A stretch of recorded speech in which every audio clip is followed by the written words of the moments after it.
Hi, and thanks for staying with us. In a short while on the program, EDDIN KHOO, the founder of PUSAKA, joins me. He talks about Independence Declaration of the Federation of Malaysia in conjunction with Malaysian Declaration of Independence Day, which is celebrated by one state today.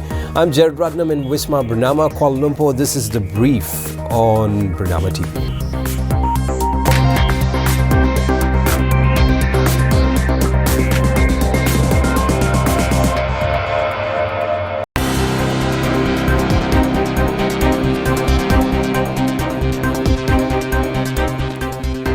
Hi, and thanks for staying with us. We begin the brief with this. The government has urged the country's banking industry to remain competitive in dealing with the concurrent 3 C's phenomenon in post-normal times: complexity, chaos and contradictions. Prime Minister Dato Sri Anwar Ibrahim says that given the financial industry's vital role in supporting the national economy, banks need to have a strong ability to stay competitive amid the 3 C's.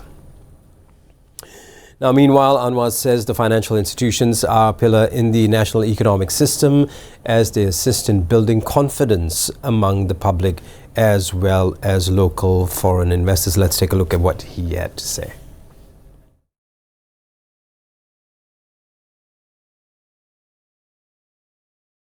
Dan masalahnya itu tidak satu. Dia memerlu dan menuntut kita membuat perubahan cara yang paling pantas cepat. Yang disebut pace untuk melakukan dan effect change and reform tidak boleh dalam standard lama, kerana masalah-masalah ini berlaku semua semasa. Kalau betul kita mau jadikan institusi gergasi ini hebat, dikagumi dan menjana pertumbuhan dan menarik minat pelaburan dan juga kepantasan kelajuan peningkatan operasi dan juga keberhasilan bank, ini menunjukkan kita harus mengambil langkah-langkah itu segera.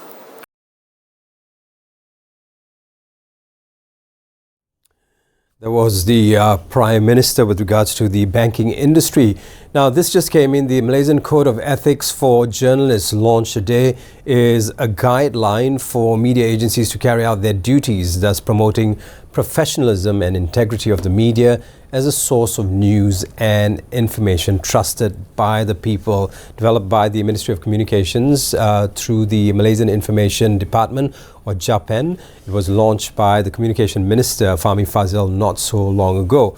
It outlines 8 fundamental ethics that underscores the responsibilities and standards expected of journalists. Moving on, the Home Ministry through the Immigration Department is conducting a study to extend the validity period of passports to 10 years compared to the current 5 years. Home Minister Dato Sri Saifuddin Nasution Ismail says this is because several countries had already practiced the 10-year passport validity period. The study, he says, would be concluded within a reasonable time frame, following which a decision on the matter would be made. In other news, the Ministry of Women, Family and Community Development, or KPWKM, that's the acronym in Bahasa Melayu, plans to establish at least one Anjung Kasih Yayasan Kebajikan Negara, or YKN, or temporary accommodation in each state. Minister Dato Sri Nancy Shukri, who is also the chairman of the YKN Board of Trustees, said that currently there are 19 Anjung Kasih YKN facilities nationwide with more than 96,000 people who have benefited from this initiative.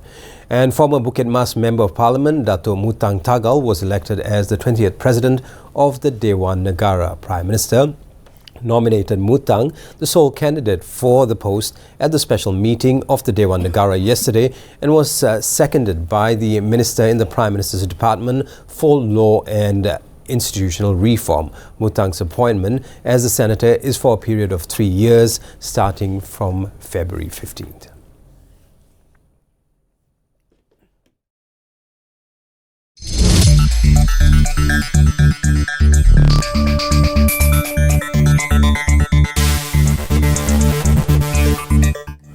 In business, Finance Minister too, Dato Sri Amir Hamzah Azizan expects the ringgit to strengthen against the US dollar this year as the US Federal Open Market Committee or FOMC has signaled the end of interest rate hikes after raising the benchmark interest rates 11 times since March 2022 to the current rate of 5.25 to 5.5%. Let's take a look what he has to say.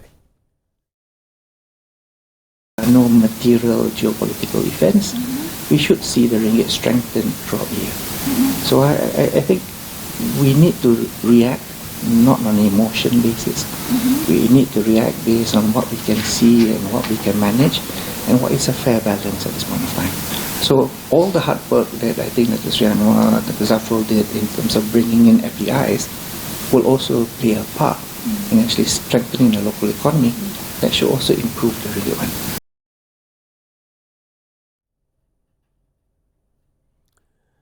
Traditional and complementary medicine or TCM practitioners who are registered under the TNCM Act 2016 or Act 775 to be exacting will be exempted from the 8% service tax. According to the MOF, as long as the TCM practitioners are registered with the Act under the Health Ministry, they will be exempted from the service tax that will come into effect on March 1st, 2024. And in international business, the number of passengers flying through Dubai International Airport, the world's busiest for international travel, surged last year beyond its total to 2019, just before the coronavirus pandemic grounded global aviation. The number of passengers passing through its cavernous air-conditioned terminals has served as a barometer for the aviation industry worldwide and the wider economic health of the city-state. In 2023, the airport served 86.9 million passengers, surpassing the 2019 annual traffic of 86.3 million passengers. We'll take a short breather. When I come back, I speak to EDDIN KHOO on the independence declaration of the Federation of Malaya. Stay tuned with us right here on The Brief. I'm Gerard Ratnam.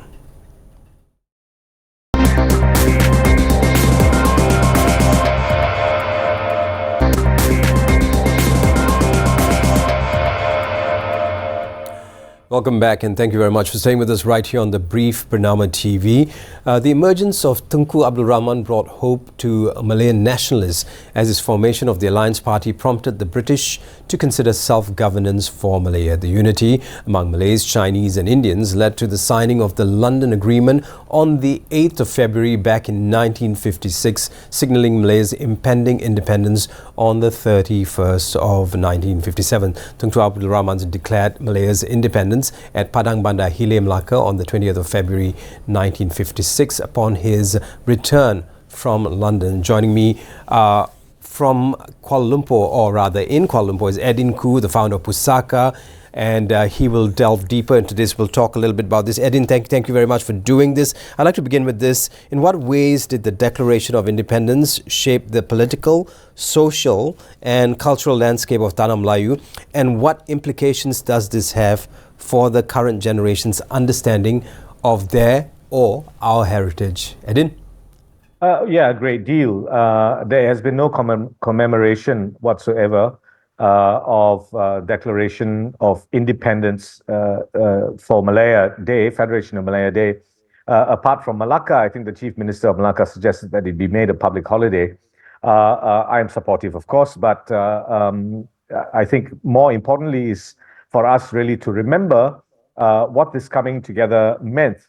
The Federation of Malaya is very significant because for the first time, the separate states, the federated Malay states, the non-federated Malay states, the straight settlements decided to come together and essentially merge into a modern nation state with principles of democracy, parliamentary democracy, and a constitutional monarchy being its principal characteristics. All these things still operate, of course, within our body politic and our collective life, but very little meaning is attached and very little memory is attached to this. I believe that history is fast becoming a wild horse in Malaysia, and nobody seems to have their hands on the rein And it is quite unfortunate that there is no real commemoration of this day leading into all the other days that brought about the independence of first the Federation of Malaya, and then in 1963, the formation of Malaysia. Now, it's interesting you say that. Now, if we go back to that time, and if you, from the stories you've heard and the books you've read on this subject, what, when people got to know of what was about to happen, I mean, with the federation of these states and, Malaysia seeing, Malaysia changing and moving out on its own, what did it mean for the people at that time, if you remember of any stories told to you from people who lived during the time? Yeah, well, there are lots of people who had a great deal of anxiety about what the departure of the British would mean. One of these people was no less than our former Lord President, Tun Saleh Muhammad Abbas, whom I had long conversations with on this. My father, of course, has written, Professor Khoo Kay Kim has written a great deal on essentially the mood of the times. But we must remember that the course of independence was not a sudden one and was not fast-paced either. Really, the trend and the trajectory, the move towards independence began after the declaration of the Malayan Union and then the birth of opposition to the Malayan Union, the birth of political parties in Malaya. And really, the fundamental problem that kind of beset the nation at that time was what kind of nation would we be, not in terms of governmental structures, but in terms of racial and ethnic composition. I think that is a concern that still endures to this day. So this aspect of unity along with nation building, I still think remains one of the major and principal pillars of the evolution of the Malayan and then Malaysian nation. Now, how can the values and principles embedded in the Declaration of Independence guide the current generation in facing contemporary challenges and shaping the future of the nation? Like you said, it was beset with anxiety back in the days when they first found out that Malaysia was going out on its own. Today, we have anxiety, but a different set of challenges. And of course, it also ties back to anxiety of what do we want to be as a nation. Now, what are your thoughts on this, EDDIN? Yeah, well, I think the first thing, there's at contemporary times is that we are not rooted in a foundational history. And really, the principal feature at that time was really how the races could come together and live as a united nation. Remember that the Chinese and the Indians, most of them came here as a workforce. They worked in separate industries, and building a nation along with the indigenous people, the Malays and the indigenous people. This required a great deal of management, really. For many Chinese and Indians, their initial objective was to return home to their mainlands. But so many changes had happened in those countries, in China and India. The global context had totally changed. So a new arrangement had to be made, and that's why so much that invested into independence needs to be remembered, you see. And a lot of it focused on how the races would come together and build a nation from such disparate experiences within this landscape alone. I think that challenge has not changed, but for us to be able to progress, I think it's very important for us to have a real knowledge and grasp of this foundational history and all its complexities. We are becoming very simpleton and reductive in the way we talk about race relations, about national unity, about nation building. We have forgotten so much. In fact, in the past, throughout the COVID period, we have failed to commemorate so many things, like the Rukun Negara, like the new economic policy. And I think these things are very regrettable. We need a far more exerted effort at public education to begin this process of rekindling memory. If I'm hearing you correctly, you've often talked about this, knowing our history, and we don't place enough importance on it. Now, when I look at places, when I go to places like TikTok, sometimes there's a smorgasbord of conversations going on with regards to where this race comes from, where that race is going. There's a lot of talk about that, and if there's one thing can tie this together, I think the fundamental question that everyone's asking at this point, in many different directions and in different echo chambers, would be who are we and where are we coming from and where do we want to go. Now, if we want to use history as a barometer to ensure that we have a better future, how can we do this? How can we start now with using history as a reference point for us to have enough information to make better decisions? Well, first of all, if we are gleaning all the information about who we are as a society from something called TikTok, then I really believe that we must have arrived at some kind of moronic space in our public life. History is absolutely essential to getting a sense of who we are and where we are heading. And it's not like we are ignoring history. The fact is that everybody is instrumentalizing and weaponizing history for their own agendas and their own personal, dictates, really. A lot of our history today is becoming pure fantasy. And it's passing into nonsense. We cannot even seem to have a very civilized and very rational, reasonable conversation about Chinese new villages. It really is getting out of hand. But I really continue to have faith because I do engage in spaces that are a lot more serious, that are a lot more profound, and they're a lot more interrogative about our history and about who we are as a people. And I think those spaces are also legitimate. I think we should give less and less room. It's unavoidable. You do have to take into account what is being said in crazy places in social media. But we must have a more analytical approach about what this psychology actually represents, rather than believe that it is representative of entire communities, an entire state of mind. I guess on this very interesting and memorable day, or rather a day which most of us have forgotten, but we want to try to bring back to the to the memories of everyone in Malaysia. I would have asked your dad this question years ago, Prof. Your message on a special day like this for Malaysia. Now I'm asking you the same question, EDDIN.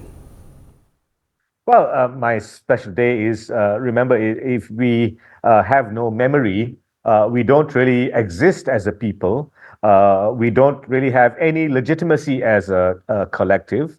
And I think the first thing we should actually surrender ourselves and yield ourselves to is to understand that we are a very complicated society, but we were able to engage with issues of multiplicity, of multiculturalism, of pluralism, years before it became a problem for anybody else. And rather than be an example, I can't understand why we are imitating and taking on the issues of other societies and other cultures when we have actually spearheaded and found very reasonable solutions and very rational engagement to basically forge a nation state of such complexity and such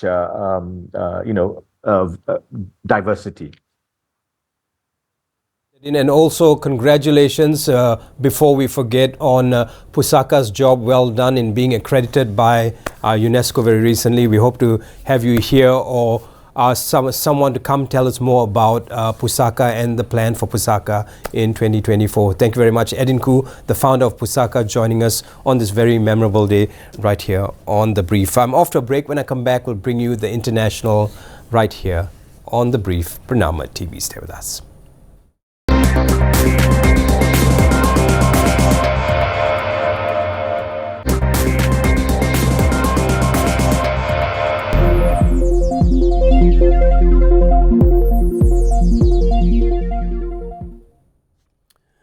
Welcome back. We begin the international with this. Officials arrived at the UN's top court on Monday for the start of historic hearings into the legality of Israel's 57-year occupation of land sought for a Palestinian state.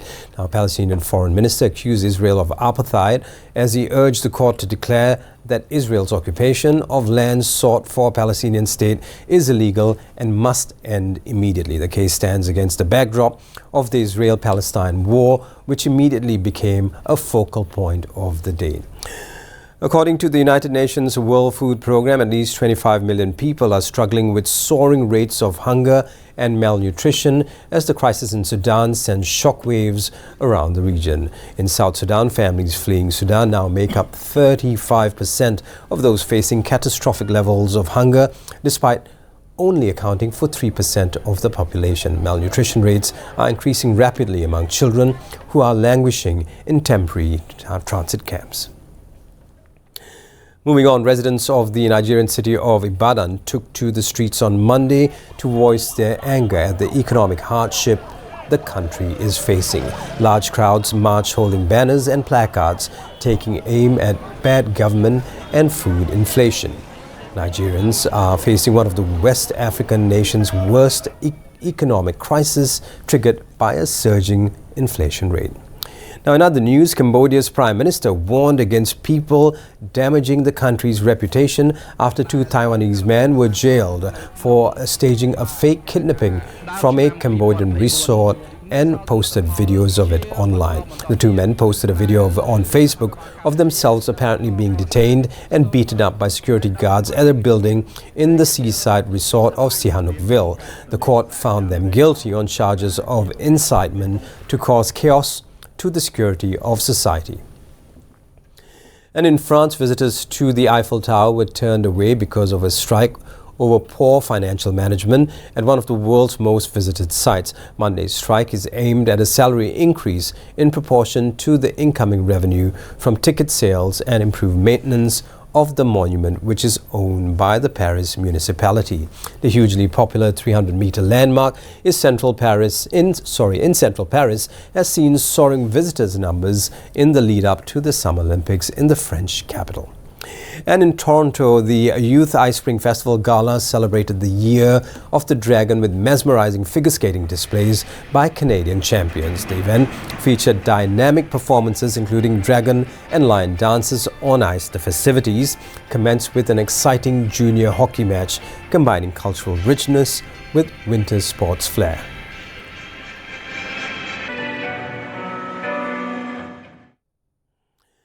We take a look at what's happening on X. #Lebanon is bringing out a lot of shocking news, and it started trending on X after there were heavy Israeli airstrikes in southern Lebanon. According to the sources, 2 sets of Israeli strikes on southern Lebanon killed 10 civilians and several Hezbollah fighters, including a commander in the group's elite Raudan force. Now, that's all the time we have. If you haven't registered for PADU, all you need to do is go to www.padu.gov.my. Registration is open until the 31st of March. I'm Gerard Ratnam. This has been The Brief on Bernama TV. Thanks for watching.